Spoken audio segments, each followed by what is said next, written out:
Hey, are you sober and isolated? Are you sober and wondering when things are gonna go back to normal, if ever? Are you like trudging on your sober path and journey and being like, how is anyone staying sane right now? How are you doing it? Look, you're not alone. I don't know how anyone's staying sane either. That's why I have this podcast. We talk to various people from all different walks and all different lengths of sobriety about how they're staying sober and sane during these trying times. This is Sober During Crisis.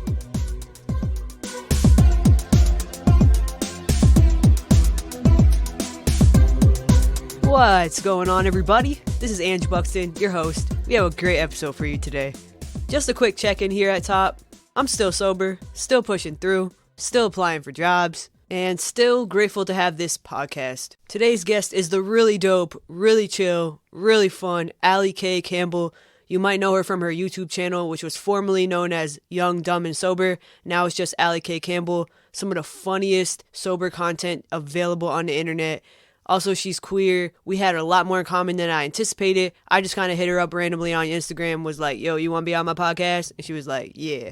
And then we ended up having like a super fun conversation. Look, it happens every week. Like at this point, I don't even have to say this shit anymore, honestly. And in case you don't stay till the end, just please rate, review, and subscribe, because like them 5-star ratings really mean a lot to me. Thank you for all the positive feedback that I've been getting. Shout out to somebody who told me that this podcast feels like you're just listening to two sober people have a conversation, which is exactly what the mission statement was. So thank you. That person asked not to be named, but just shout out to that feedback, because that means I'm accomplishing my mission, which is lit. All right, we're gonna learn some stuff together here on Sober During Crisis.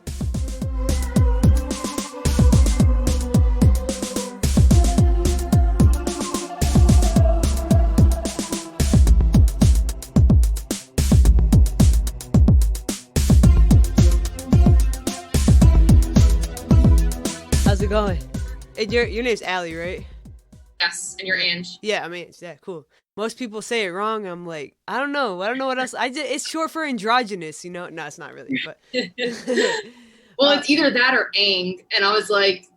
It could, hey, 50-50 shot. Yeah. But if it's not, yeah. I don't think they'll hold it against me, because. Right.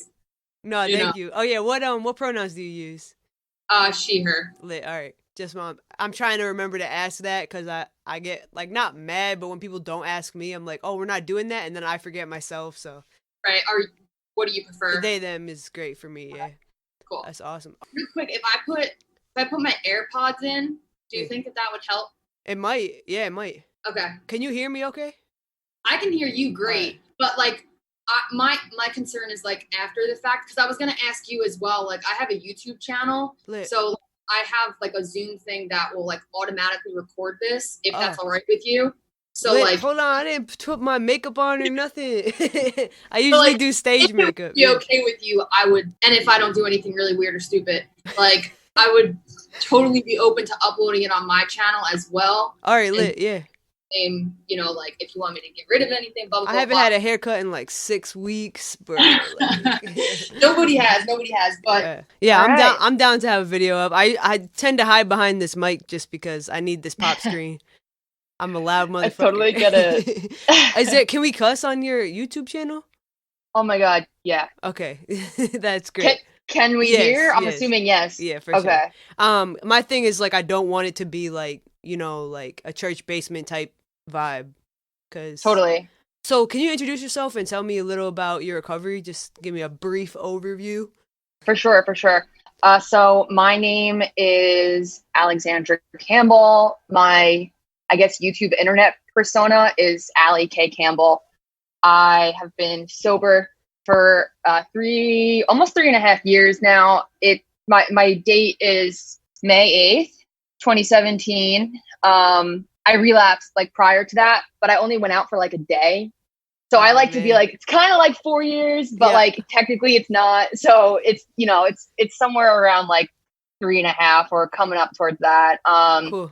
I started it in 12-step program, kind of sought other paths for a little while. Now I'm kind of like returning back to that. So I've just been like kind of on a journey of discovery and recovery, I guess you could say. Yeah, that's what's up.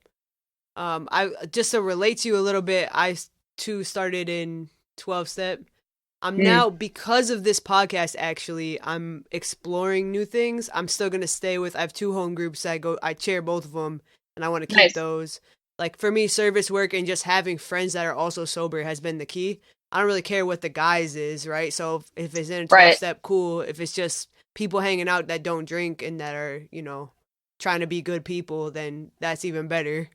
For sure. Yeah. So what's worked for you, specifically during this COVID situation? Is there anything that's working for you? I had a feeling you were going to ask this. So I was like, let me really think about this. And I came up with the idea that, and it's kind of abstract, but I'm pretty sure like anything that I do with my time that isn't destructive and that isn't literally drinking or drugging is towards my sobriety. So I've been like engaging in like a lot of hobbies. Like I've been really creating a lot of more content for my YouTube channel, which is like a blessing because when this wasn't going on, like I didn't have the luxury of like being able to edit a video for like 4 hours and like film 1 video a week, or just like dedicate the kind of time and energy I want to like my creative pursuits. So definitely a lot of that. And also just like a lot of life changes that I did not even realize happened during quarantine until I was thinking about, they might ask me this question, so let me think about it. So thank you. Oh, okay.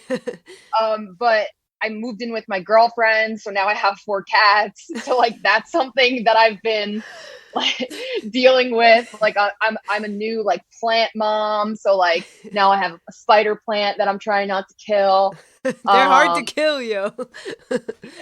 Other plants have been really easy for me. Like me and succulents are just like we don't work.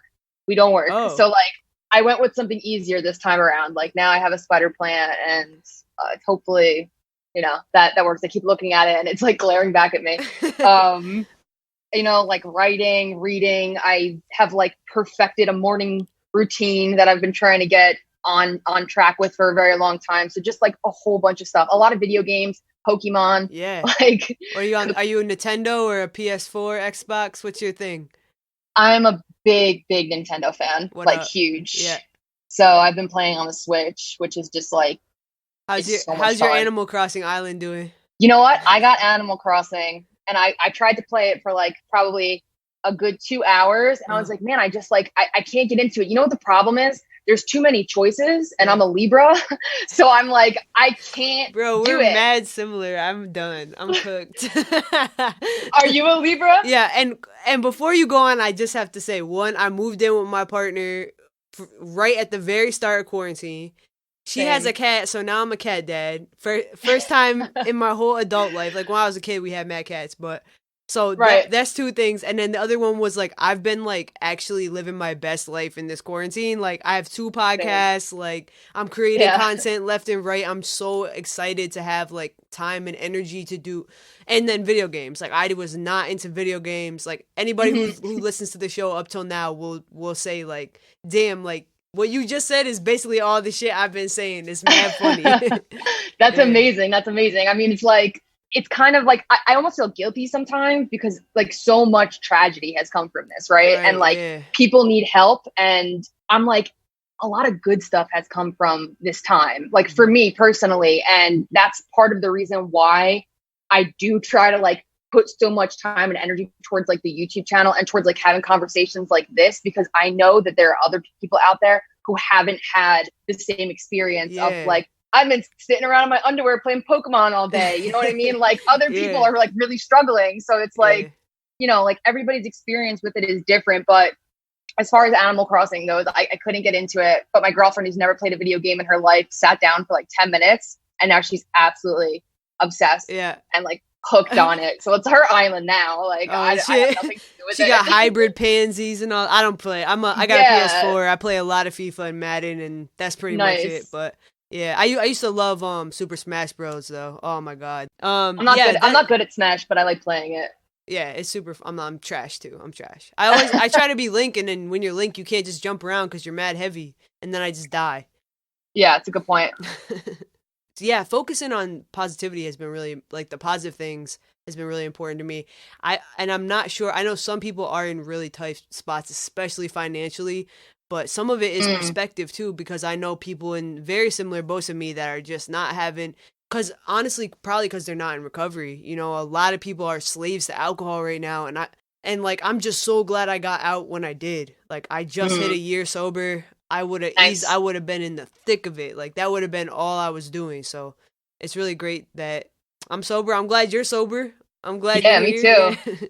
I would have been doing the same thing. Like I tend to think about it a lot. Like if I had all of this time on my hands, like I can just envision the way that my mind would be working or like not working, for a better way to put it. But it would just constantly be like, okay, so like don't have anything going on today, like might as well get fucked up. And then it's like I can do something productive tomorrow, and then tomorrow comes around and I'm feeling ashamed and anxious and terrible about what I did yesterday. Then I go back to it and I do it again and I do it again. Like I'm probably the most grateful I've ever been to be sober during this time, which is insane, because like if you would have asked me in like active addiction, I would have loved to have 4 months without a job, like not having to leave the house, and like the only thing that's open is a fucking liquor store. Like I'd be like, this is amazing. This is my dream come true. But like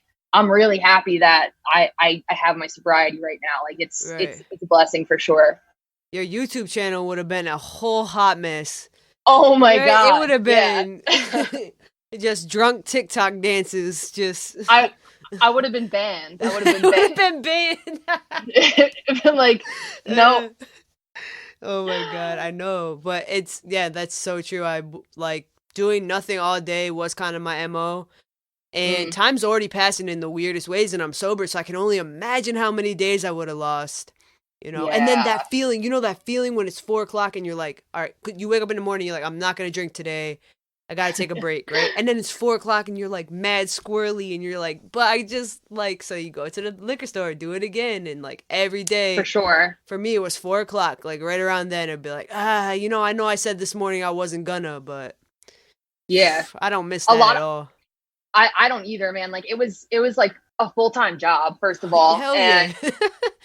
and like for me it was, so alcohol was like my main issue because it was the most obvious when I was abusing it, if that makes any sense. Like sure. there was no me drinking without every single person around me knowing, because I was such a fucking mess. Like it was absolutely very, very obvious that I was like drinking. But when I wasn't, because I was more of a weekend person and a binge drinker, so like I didn't drink frequently, but when I did, I always overdid it, and something bad always happened, and I always regretted it. Like it was never just this kind of like fun, casual, like a martini with dinner. Like it was never like that. It was like binge drinking until I ended up in the hospital. So the daily kind of stuff where it would be that, going back and forth of like, should I, shouldn't I, was more so with like drugs and pills and stuff like that, because it was very easy for me to be like, or even like weed, like I wasn't really into it, but it felt very benign to me. So it was kind of like, it's like 11 a.m. Like I don't have anything to do right now. Like might as well get a little bit stoned, like might as well get a little bit high. And then once the weekend came around, it was just like, now it's time. Alcohol time. Now it's time to be a train wreck disaster mess from this. Like you said, a full-time job that happens to steal all your money. Like, yes. I was so broke, like no health benefits. Oh my, the opposite. Yeah, shit is so bad for you. No, but I feel that too about other things being kind of benign. When you say pills, I don't know about you, but I was a big Adderall person. I was prescribed it, but I did not take it as prescribed. And I, for a long time, would try to quit drinking, continue taking Adderall, thinking, oh, it's fine, I'll just be more productive because I'm not drinking. And it would always lead me back. Like, inevitably, it would lead me back to drinking because, like, well, I got all this energy. I can get drunk and have the same amount of energy, Yeah. No, I can totally relate. It's interesting that you bring that up too, because for me it was like Vyvanse and Xanax. But again, the issue was that I was actually prescribed it. I do actually have ADD, and I kind of shot myself in the foot when I started abusing it, because by doing that, I took away something that was actually, if I was using it correctly and under the care of a doctor properly, it could have been very helpful for something that I struggle with daily. So I'm actually at the point right now in my recovery and in my mental health, I guess, path, you can say, it's like working with a psychiatrist to figure out how we can treat my ADD in a way that does not activate my addiction, does not put me in a dangerous spot. And it's really, really tough for both of us, because it's like, where do we go from here? You know what I mean? Like, you've abused this for so long, and it's like, you've been sober for a good while, but like, what steps can we take to make sure that if and when, like, you know, you have no other option but to go back on stimulants, that you're not going to overdo it, you know? And it's like, these are really, really tough questions to answer, whether I'm with a doctor or not, you know. It's just, it's very complicated. Yeah. You can always not do something, but for me, with my addict brain, I cannot always walk something back. Right. So with Adderall, it was like that, where it was like, all right, because I had been sober when I was in my early 20s, I was sober for 2 years, and I relapsed, and part of it was Adderall. I'd been sober for 1.5 years, and I was struggling in my work. I'm a teacher by day. Hopefully not for too much longer, because my ass is really finna get murdered by my school. But True. But at the time, I was really struggling with my work at ADD getting in the way. Yeah. And by getting on the Adderall, I was like, I'll just start really small, and we'll see how I feel. But real quick, it was apparent that I wanted more than what I was prescribed. And as I went up the scale, you know, the more the wheels started turning, the squirrelier I got. It was like, I felt like it was straight up crack, where I would like try and nibble a corner or whatever, like just to, you know. So I do, for me, I've been there. I gotta be real careful with that shit. But I wish you well on that journey. It's tough. Yeah, no, thank you. It's been like a really strange, complicated, and really kind of even like a spiritual block for me, because a lot of the thing that's been holding me back from, you know, getting what I'm now referring to as proper treatment for ADD has been not, oh, I don't have this confidence in my recovery. It's been like, I'm so concerned that like people in 12-step programs are going to judge me. That's the biggest thing. Yeah. Like, that's what I'm so worried about, that people that I don't even know are going to be like, she's not fucking sober. Like, she's on this. And I'm like, what? Like, I don't know. It's weird. Like, it's a whole big conversation, like, and it can go on. I can go on about it forever, but what's the worst scenario? You know what I mean? So I have to really like meditate on that and think about it before I go any further with it. Yeah. So I'm going to put myself on blast and just say I take medications, and if I didn't, I wouldn't be able to be sober. Right. One of them is Wellbutrin. That has actually kind of helped with my ADD. It's supposed to be antidepressant and a little bit of ADD help. Right. It's fine. You know, so honestly, the thing that still helps me the most is just other stimulants. Like, I try really hard to stop drinking soda, but I'm drinking soda right now too. Yep. Same. It's bad for my teeth, I know, but for a while I was doing those little caffeine gummies. Those like Ollies or whatever. That was and for me, like, just having that little stimulant can just kind of like, it almost chills me out. Like, I'm just like, all right, lit. Like, I can do this. I can go to Target. Like, shit like that. Like, the only thing I ever go to the grocery store to get is anxiety. Like, that's where I'm at. Like, it just freaks me out. The lights are loud. Like, I can't do it. Right. No, I totally feel you. I was on Wellbutrin too. I was on Wellbutrin, and then they put me on Strattera, which is like another, you know, non-stimulant ADD medication. So like the only reason, like, in my life right now that I'm considering even thinking about stimulants again, it's because I've tried every other option. Like, I've been on every single non-stimulant medication that's out there. Like, I have all the behavioral stuff down check. Like I told you, like, I meditate, I eat healthy, I work out every day, I do yoga, like I go to a meeting every day. Like, I got it all down check, but then there's still just like something that makes me not be able to get out of bed until like 2 p.m. and play Pokemon for 7 hours, but like not work on a writing assignment that's due in an hour. You know what I mean? So it's like, you know, we'll see what happens. Are you a student? No, we do have a lot in common because not only about the Wellbutrin, but I'm a teacher too. Oh, lit. I'm not like a teacher, probably like you are, but I teach ESL online to like kids in China. Oh, is it If like you're looking for remote work, you should look into that. Is that VIP Kid or whatever? Yeah. I really don't want to teach. That's the issue. Because I went You in don't and they were want to like, do it at gotta do a all. sample lesson, and I was like, fuck that, and I closed it. I was like, I'm not doing it. It's a lot. It's a lot Yeah. for sure. But I couldn't turn down like anything that like allowed me to like get paid to like work in my pajamas. I was like, Right. fuck it, I'm in. You know what I mean? I'll hear do that. it. But it's on the list. If I had 2 interviews last week, so if those don't pan out, then I know what to do, you know. Fucking right. For Yeah. sure. Yeah. What do you teach? I teach high school English. I've taught English. I did 5th grade, 7th grade, now I'm at 9th.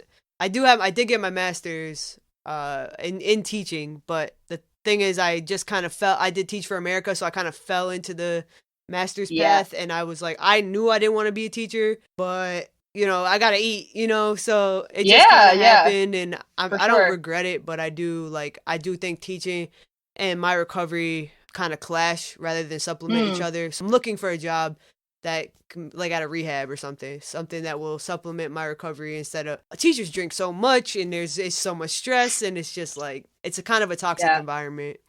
Yeah, I totally get you. So I have this question I'd like to ask, and you did mention hobbies, and I'm wondering if there's any hobby you have that has caught you off guard since you've been in recovery. Is there anything that you're like, holy shit, I didn't know I would like XYZ? Well, I guess this isn't really a hobby, but I really didn't think that I was going to be able to live with somebody. Like I've done it before in the past, but I've been living alone for the past like 3 years. So I was just like, there's no way I'm ever going to be able to have like somebody to live with. Like it's not going to happen. You know, I want my space too much, but I'm really, really enjoying that. But as far as like hobbies go that I didn't realize that I would like be into, I've been walking every day, in the morning. The first thing I do is like get up and go for like a 45-minute walk. And I'm so happy that I was able to like actually build a habit around it. Because when I don't do it, like I've probably skipped it like 2 or 3 times in the past couple of weeks. And each of those days I was so fucking depressed. Like I just like couldn't do anything. I just like laid in bed and like ate cookies for hours. And now I know that like it's actually something that contributes positively to like my mental health and the rest of my day. So like now I really love it. But like in the beginning when I was first doing it, I was like, all right, this is kind of boring. Like kind of annoyed, but like now I usually like go on an AA meeting when I'm walking. So it's like whenever the meeting's done, I'm already back home and it's like, all right, I've already killed an hour and done like 2 super productive things before 8 a.m., you know? So walking definitely during that. an AA meeting is like, I didn't realize I would be grateful AA moved to Zoom, but holy shit. I'm like, I have so much less anxiety. I don't have to worry about being late. I don't have to worry about is some weirdo about to sit next to me and try to hold my hand at the end, because that is a real thing that happens. Like absolutely. Yeah. So getting to walk during AA, that sounds awesome. Like that's really it's cool. really nice. Yeah. I honestly, dude, like it's kind of crazy because as I was telling you, like how I'm just like dipping my toe back into the AA world now.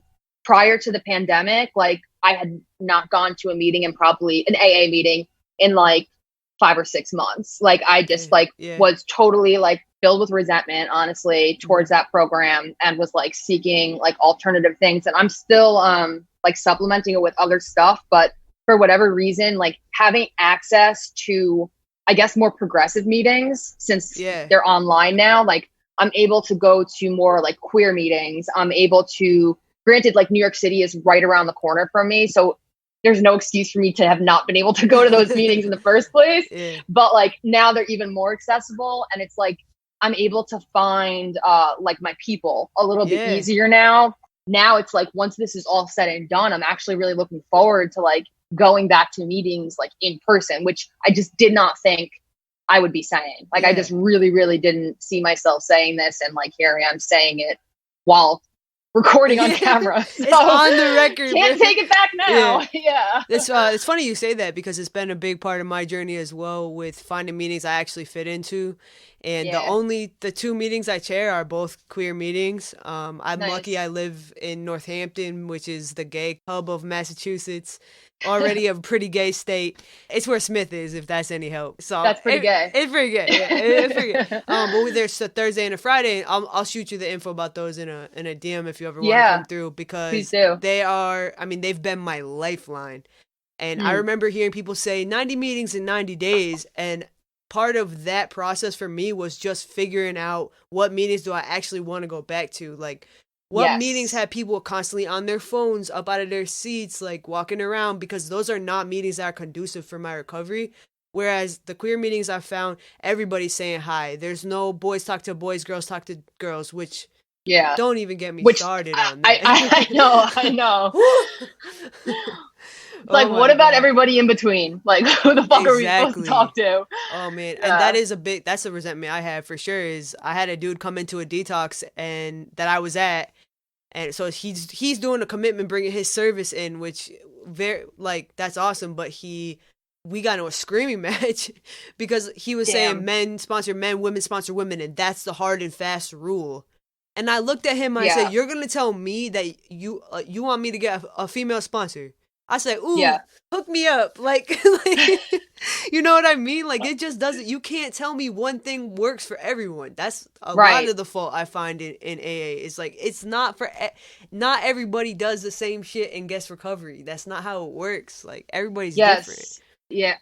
Like, hearing that is like fucking like bells from heaven. Like, honestly, like hearing another person say that, because that idea is what like festered all of my resentments that went from AAs, because like the steps themselves, brilliant, perfect. Yeah. The people, that's like where it gets a little tricky for me, because it's like everything for the majority, I would say, is so black and white. And like, I have done so much work, like in therapy, like in recovery, like for years and years and years, just simply trying to get out of the type of thinking that is so indicative of black and white thinking. Like, I'm just trying to live my life in healthy gray areas. And I can't, if somebody is saying, well, I can, but I'm not going to do it easily. If somebody's saying to me, like, this is exactly what you can do, this is exactly what you can't do. Like, my first sponsor was a gay man, and that worked best for me. Yeah. Like, me too. That was gay dudes that was are my perfect. thing, I'm you know? like, you don't like me like that, I don't like you like that. This is great. Yeah. Yeah. And anytime I had, like, the very first sponsor I got, I followed, you know, the unofficial rules of like women work with women. But like, guess what? I chose a super hot young sponsor because I was sick. I was 3 months sober, and I was like, so I get to spend time with this hot girl and like pray with her and like do these steps. Like, okay, I'm in. Like, it wasn't until later on, like, it doesn't work for everyone like that. Like, it doesn't, you know? That's so funny. That's exactly what my point was too. It's like I had a straight dude sponsor that I got the furthest in the steps with him, and the thing with me was like, we just broed out. We broed out about recovery in a way I really needed to bro out. And I have a big issue with someone because even for me, like, I have mommy issues. Like, I don't even, any even straight presenting female gives me like a complex. Like, I don't, right? Like, I can't be sitting next to you sharing my deepest, darkest secrets. I'm like concerned about it. So right now I have my sponsor's a trans dude, and it's perfect fit. I mean, we bro out. And we get to talk about gender issues in a way that I could never have imagined doing with anyone else, you know? That's absolutely. Been a part of my journey. I'm kind of like I don't have a sponsor, obviously. I'm just trying to get back into AA now. Word. So like, I'm being like very, very, I don't want to say picky. No, picky's cool. I'm being very picky about like who I want to put in that role in my life, because my last sponsor was a fantastic woman, like just incredible, like had wonderful sobriety. Like, I wanted what she had, but she was a traditionalist. She was straight. She was Christian. She was a big book thumper. And like, there were things that she taught me, and like, I love the woman to death, but that's not, that didn't work. It didn't work for either of us. Yeah. Like, it was just like not like a vibe. So it's like, I need to look for something that's a little bit, it was something a little bit more, you know, my vibe, I guess. Yeah.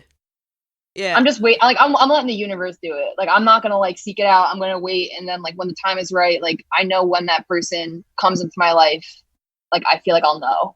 Yeah, and so I was just about to say, I keep this big book. I have 2 of these, and I bring them everywhere, and they're always in my car. And I don't thump around on them, but they have been super fucking effective for me to remember why I'm in a program, why I can't drink, and that like I love this idea that there's terminal uniqueness, and that people think, you know, right? You've heard that. I'm sure you've heard that, and people think I've been accused of it several times. I'm sure, but the thing is, like, how can you say somebody like say it like that when the whole idea of the book is that we don't drink like other people. We're not like other people. We can't drink like other people can. Even one drop does something special to us.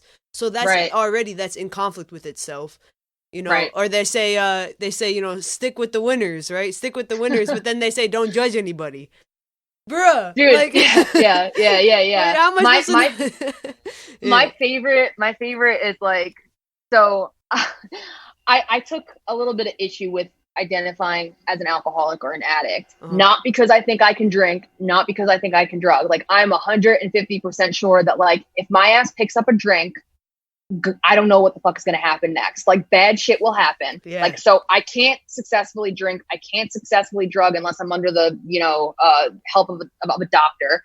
But that can't happen. So like, there's no delusion in my mind that I can ever drink or drug successfully. However, like, I believe a lot in the power of like mantra and affirmations. So for a while, it's felt very, and this is no judgment against people who do it, because if it helps you, then great.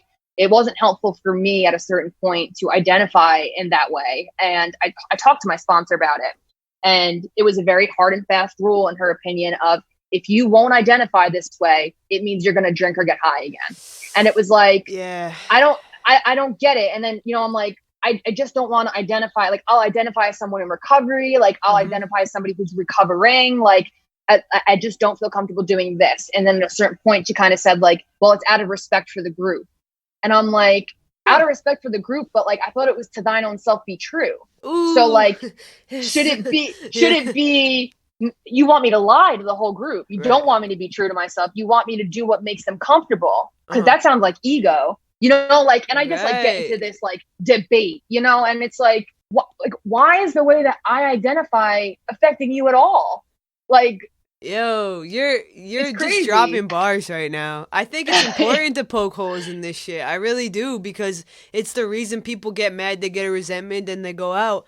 Yeah. And I know I can't drink no matter what. That doesn't mean I won't. Like, I know I do identify as an alcoholic, and that has been helpful for me, because there were so many years when I was like, I just wouldn't hold on to this idea that even one drop is too much for me. Like, I couldn't get that. So that's where I'm at right now. But my last episode, which, by the way, if you're watching this, go follow Sober During Crisis. My last interview, so it'll be the episode before this one comes out. When you said episode, I thought you meant like your last drinking episode. Oh, no, my bad. Like, I thought you meant like... No, bad transition, like transition. Like, okay, my most recent conversation, which would be the episode before this one, mentions Dharma recovery and some Buddhist recovery, and basically... It kind of really did change my mind about like identifying as a person in recovery rather than as an alcoholic or an addict, because those are fixed or stagnant mindsets, whereas a person in recovery is very much a growth mindset. It's very much saying like, I'm on a journey, and I do think you should be able to have a home group that's cool with you identifying however the fuck you want to identify. Like, that should be that's why it's a home group, right? Yeah. So it's I mean, the Zoom stuff has been great because of me finding new groups like that too, but if that's all that's in your area, it's gonna be tough, you know? Yeah, for sure. Like, and I think I take it for granted sometimes, because I am in like a relatively, you know, lenient area. Like, I'm in North Jersey, I'm in Jersey City, like it's right next to Manhattan. Like, I do have a pretty progressive area in terms of, you know, AA, whereas like other people who are like in the fucking deep South, they have like one meeting a week, and it's like all white dudes over the age of 60. Like, they can't go in there and say like, hi, I'm a person in long-term recovery. They're gonna like stone you to death. Like, it's just like, I take it for granted sometimes, you know. So I have to be grateful that I've found like, you know, different groups that are more accepting of you know, the way that people are choosing to identify themselves. Because like, at the end of the day, if it's gonna help me stay sober and help me stay connected to my recovery, then it shouldn't be like any skin off anybody else's nose. Yeah, I like that idea that it is kind of ego. Like, if you're telling somebody else what to do so that you can be more comfortable, you're making someone else's recovery about you. That's that's such a good point. And I lived in the South, and there was one gay clubhouse. As I lived in Nashville for a couple of years when I was sober, and it was like there was literally once a week a gay meeting. Right. But if that's the one place that you feel like, my advice to anyone is like, just keep going to that. If it's the one, absolutely make it work with your schedule, because you need it. Like, and I went to other meetings, sure, but I did have an issue where it was like mostly cis white dudes, age varying, but like it was always like the same attitude of like, there's one right way to do it, and if you think it doesn't apply to you, then like, why don't you go back out and drink? Which is such a toxic thing to say to somebody. Awful. It's awful. It's awful. It's like, you know, like, part of what I've kind of realized is that I've learned to have compassion, even though they piss me the fuck off. Like, I've learned to have compassion for people like that, because I think that where it's coming from, like where that fear for them is coming from, is that by not doing it their exact way, it's almost like a threat to their sobriety. It's almost like a threat to their recovery. It's like, no, this is the way that saved my life. This is the way that got me clean. So if you're saying that you can do it a different way, then maybe my way isn't right. And then maybe I could use again. You know, it's like this, it almost like breaks down what they thought was unbreakable, you know, and that's scary. So I can see why people would become very cautious and protective over these, you know, like unofficial rules. I mean, there's nowhere in our literature that says that we have to identify as anything out loud. Yeah. So there's not even sponsorship isn't even in there. No, man. I mean, like, in it's the just 12 and 12, but that's not OG lit, you know, literature.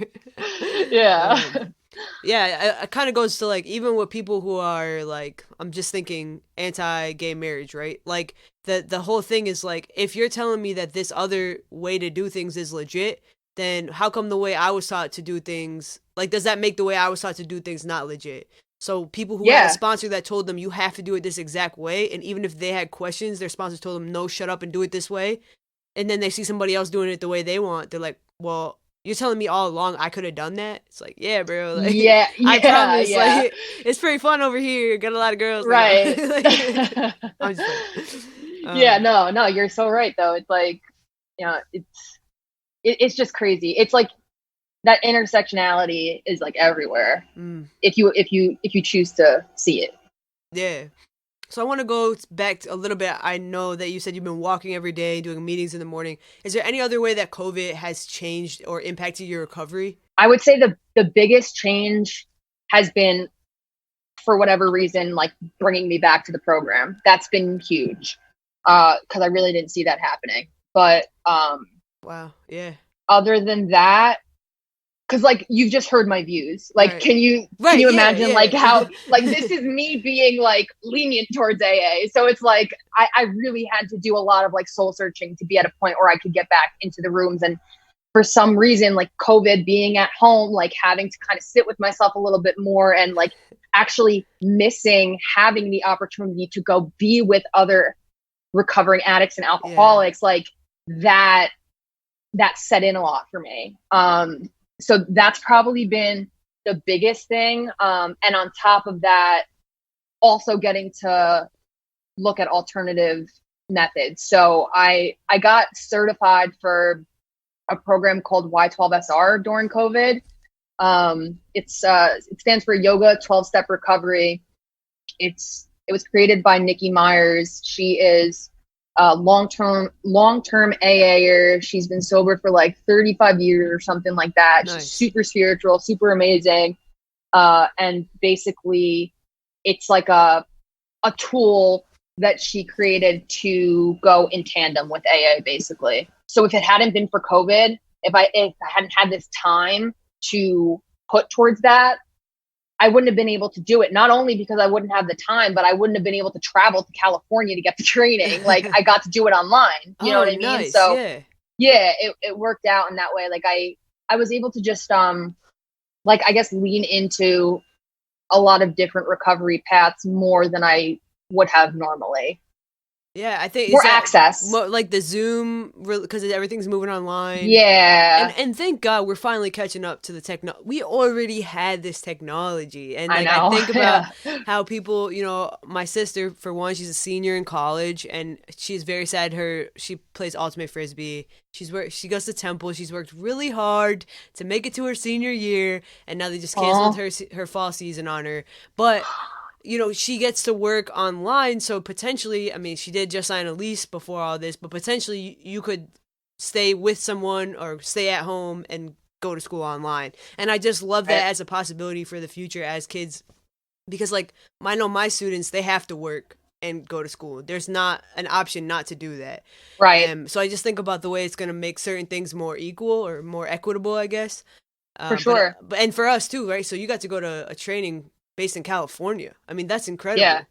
Yeah, it's really, really, really cool. And like a lot of places are having like deals. They're being a little bit more lenient because of this situation. You know, like it was cheaper than it would have been. Like not only because I didn't have to pay for a flight and like room and board and all that stuff, but just like because it's like, hey, like we know everyone else is struggling right now. Like we know that like there's financial burden happening like globally at this moment. So like, let's make this a little bit more accessible for people. And like, that's been huge for me. Is it, so can you tell me just a little bit about the program and like, what is, like, how is it helpful?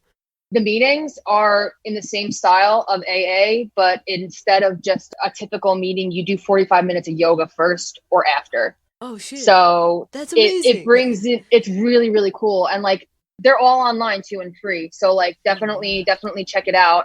Mondays at I think 7, Nikki, the creator of the entire program, actually holds a meeting, and it's really, really amazing. So it's either like 45 minutes of yoga, then a meeting, or a meeting and then 45 minutes of yoga. So the main thing is like bringing in that like mind, body, soul connection. So like you're doing her like phrase is like the issues are in our tissues. So it's like we get all the like mental stuff out when we're talking, and we're like doing that, and you can identify however the fuck you want in there. It doesn't matter. Like you don't even have to be an alcoholic addict. You can be like recovering from eating disorders or like sex addiction, whatever it is. And then you move your body a little bit, and then like you kind of like recover more holistically, in my opinion, from like a meeting like that. It's longer, but I mean, that's maybe a good thing for most people. Right. No, and I love that. I've been doing yoga. It's so hard. I can't believe people like laugh at yoga. I'm like, have you ever done yoga? This shit is crazy. Like, I wake up sore, and they have that one where you got to sit on your feet in that weird way. I'm like, that shit hurts. The hero pose. Yeah, my partner can do it for like 20 minutes or some shit. I do 3 seconds, and I'm like, I'm just gonna sit Indian style or whatever they call. It's probably not what it's called anymore. By like, I probably just dated myself by saying that. Actually, I think they've changed it. Yeah, I'm quite sure they have. It's a peaceful. What is it? It's probably like the peace circle. Easy seat. Yeah, easy seat. Oh my god. Yeah. Damn. Cut that now. I'm trying to see what other questions. This is one I love to ask, and I don't know why. Just, are there any character traits, and they might be called defects in the AA rooms, anything you've carried with you into sobriety that you're like, damn it, I wish I wasn't carrying this. I want to not be this person or have this flaw anymore. Because we get to notice that about ourselves today, right? So if you're willing to share.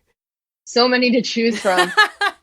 I want to say, cause like, right. I think I've made a list of my character defects, and I've yet to, not all of them have been removed just yet. I would say that, you know, arrogance is a little bit of an issue for me. Word. Not ready to give that one up yet.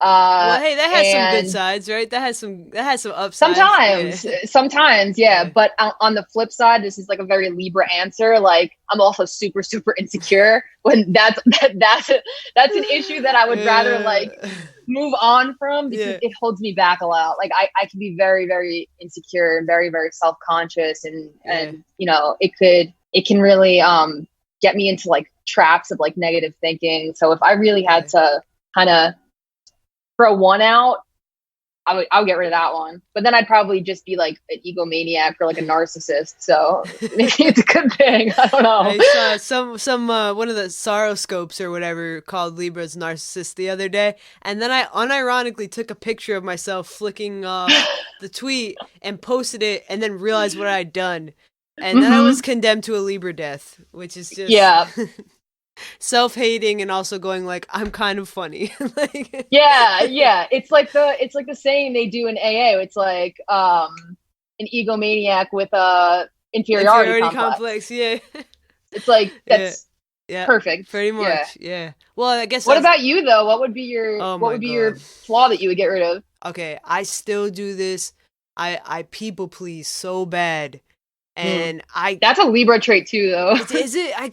Whatever it is, I want it gone. I think it's from being self-conscious, honestly, and not wanting to stir the pot. I also, like, because I have worked a lot on my anger, so one of the things that happens is like, I don't fly off the handle. And so because I take that step back, sometimes I step too far back, and I try to de-escalate and defuse rather than advocate for myself. So I'm working on finding a balance between those two things. Balance used unironically, once again, falling into a Libra trap of death. Can I ask, what's your partner sign? Because this is always fun for me. Yeah, she's a Taurus, so we're both like Venusian. What about your partner? She's a Virgo, so I don't even know why we're together. Honestly, like, Virgos are... I have such a hard time understanding them. So I have such a hard time. Like, one of my best friends, Abel, who prior to like I've recently renamed my YouTube channel after my name. Before that, it was called Young, Dumb, and Sober, and me and Abel did it together. Nice. Since then, he's like moved on, and I renamed it to me because I'm not a narcissist. And Abel is a Virgo, and like, me and him working together was like, there was magic there, but like, it was so tough, like, understanding his brain, because it's just like, they're very intricate and complicated beings from the ones that I've met. Pretty much. I find that like she cares a lot more than it comes off, because she does appear very aloof. Like, she's not really she's paying attention to everything, but like, it just doesn't feel like it. And then I'll find out that she really was paying attention and like notices all the details, but it just doesn't come across that she's giving a shit. Right. But that's... Wait, what's your birthday? September 25th. Okay, you're September. I'm October 6th. Oh, lit. Okay. Yeah. 10-6. 10-6. We gotta all right, thank you. Anyway, I'll be here all week. I was trying to think of if we miss anything here. Yeah, pretty much.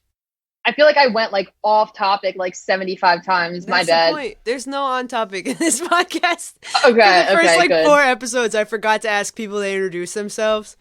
Like, I mean, it was I didn't even have one of my favorite questions I used to ask. I'll throw you this one. Would you rather be 1 big hot dog or 3 tiny hot dogs? Oh my gosh. Why do you look so stressed? I suppose because any decision is difficult for me. Any decision. And like, the first thing that went to my head was like, all right, well, what are the benefits of being 1 big hot dog? And then it's like, all right, well, what are the benefits of being 3 small hot dogs? And then I'm like, fuck, either way, I'm getting eaten. Yeah. So, man, I don't know. I can't answer that. What was your answer? Have you answered this yet? I would guess, if I had to guess my answer, let's say 3 small ones, because like, that's so cute. You know, I love anything. All right, You know, it's adorable. Big hot dog, ooh, too phallic. Like, let's stay away from that. 3. I respect that. I respect that answer. There's another one here. Got one more. Would you rather fight 1 horse-sized duck or 100 duck-sized horses? Horse-sized duck. I'm trying to like envision that a horse-sized duck. So That's terrifying. ginormous duck, yeah. Or 100 ducks. Duck size. Wait, 100 horses that are the duck size of ducks. Yep. Oof. I'm gonna go with the 100. Okay. I'm gonna go with the 100. Why? Yeah. Why? Well, I just feel like they might. Oh no, they're fast though. Ooh, you never know, little horse ducks. Yeah. Those hooves. Well, the thing is, like, I don't feel comfortable killing animals, so like, my immediate reaction was like, I could step on them, but now I don't feel comfortable doing that. But I still feel like, I feel like, actually, no, ducks are like a decent size, so we'll be here all day. I will really think into this and be like, all right, I'll make like a pros and cons list. Yeah. We don't have to do. Hey, ladies and gentlemen. Wait. I just wanna. All right, I want to make a decision really quick because it'll make me feel better. Black screen, technical difficulties. All right, I'm gonna choose the horse-sized duck. Okay, do it. But oh no, I'm not gonna fight it. Okay, I'm gonna domesticate it, and I'm gonna bring it home, and I'm gonna make it my pet. Oh my God, you're gonna become a duck lesbian. Yeah, it's like a horse lesbian, but it's one of those. Oh, I hate those duck lesbians with their bitch braids and their real cool tan pants that make their butts look so nice. Exactly. Oh my goodness, that's hilarious. Yeah, you're gonna ride your horse-sized duck around. Yeah, eat the biggest loaves of bread. Just yeah. Wow, that's awesome. I love that. I always choose the 100 duck-sized horses. Because I like bowling, and I thought, what a fun game of bowling. Just kind of whoop, So, yes. Yeah. I love bowling because it's still cruel. It's so bad. It's so bad. I get it. Bowling is the only sport that's like socially acceptable to be constantly dancing and still think that you're good, but suck so bad. Like I suck so bad, but I love acting like I'm good at it. I'm awful, and I also love acting like I'm good at it. Hell yeah, let's go. Me and you together will get a total score of like 68, but we will talk be so like, much what's shit. up? Yeah. Get at me, bro. Who wants what? They're like, nobody wants anything. You're in last place. Yeah. Give me one giant hot dog. Give me one giant hot dog, please. Oh my goodness. Yeah, my goodness. Is there anything you want to plug? What are you watching, listening to, stuff you're working on? So my YouTube channel is Allie K. Campbell. All my social media is that same thing. My middle name is Kathleen, but I've been telling people it's Kevin. I don't know why. That's hilarious. I want to plug Allie my girlfriend's dance company. It's called Continuum Dance Company. She's like a real dancer, Oh, is that in the Big Old Apple? It is, yeah, Nice. in New Jersey and New York. So if you're like, I pretend that I know dance jargon. I don't. I asked her to fucking teach me TikTok dances. Yeah. But yeah. So Continuum Dance Co. Nice. And Y12SR. Like, definitely check that out if anybody's into that. Like, mind, body, spirit connection. Like, it's a really great resource. And also, Recovery 2.0 is another sobriety resource that's like very similar to Y12SR in the sense that it incorporates nutrition and physical health on top of like the mental and spiritual wellness aspects of it. And they also have free meetings online and are a lot more open to like identifying however you identify and all that stuff. And again, it's created by somebody who has several years in AA and very much backs the program as well. So nice. Okay. In good company, Yeah. That's what's up. So we got a lot of big resource drop on this episode. I love it. Yeah. I love it, yeah. All right, what do you miss the most? What do you miss the most right now? I thought you were gonna finish that with like about drinking. No, no. There's no. I can't think of one. Literally, for me, it would just be beer, and I can get the same feeling drinking a seltzer without any of the shame. So totally. I just answered a question no one asked. That's what I just did. I mean. I was asking it in my head. True. Libra telepathy. That's what it is. Librepathy. Yes. What do you miss the most COVID wise? Like, what are you the most excited to to do again? I really, really, really want to go to a museum. Oh, And that's shit. like weird to me because like I love museums, Yeah. but like I don't go to them often. Like I don't have a fucking pass. Like I don't have go. a pass. Yeah. Like I don't even know. Like I'm not cultured in the sense of like I know artists. If I were to go in and be like, oh, that's fucking Van Gogh. Like no, but like I'm really craving going to an indoor environment where I can like the only purpose for being there is to just like ingest artwork. Like Yeah. that just sounds really, really nice and Oh, calming and like a beautiful waste of time. You know? Name my memoir, A Beautiful Waste of Time. Wow. I yeah. love that. I would read that. I love that. That's awesome. Word. Thank you so much for being on the show. I really appreciate you. Yeah, thank you for having me. Yeah, This is like a lot of fun. Hell yeah, yo. I hope you have a great rest of your day. For sure. Let's stay in touch. All right, let's take care. Bye. All right, that's it. I hope you enjoyed hearing that conversation as much as I enjoyed having it.